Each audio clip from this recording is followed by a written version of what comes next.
কেন্দ্রীয় নেতৃবৃন্দ, স্থানীয় নেতৃবৃন্দ এবং যারা কর্মী আছেন সবাইকে আমি জানাই আমার সালাম। নরসিংদী এলাকায় এসে খুবই ভালো লাগছে, কারণ আমি এই এলাকার পুত্রবধূ। নরসিংদী বেলাবো আমার শ্বশুরবাড়ি।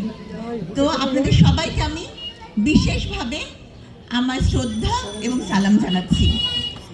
তো আমি আপনাদের এই জন্য আপনাদের প্রতি আমি শ্রদ্ধাশীল যে দীর্ঘদিন ক্ষমতার বাইরে থেকে শুধুমাত্র জাতীয়তাবাদী আদর্শকে ধারণ করে লালন করে আপনারা এত দিন ধরে মামলা, হামলা, হয়রানি, নিপীড়ন এসবের শিকার হয়েছেন। তারপরেও এই আদর্শকে আপনারা লালন করেছেন, নিজেরা কষ্ট করেছেন। আমি জানি, যেহেতু আমি বিগত সরকারের আমলে ষড়যন্ত্রের শিকার হয়ে আমিও কষ্ট করেছি, এই জন্য আমি বুঝি আপনাদের কষ্ট।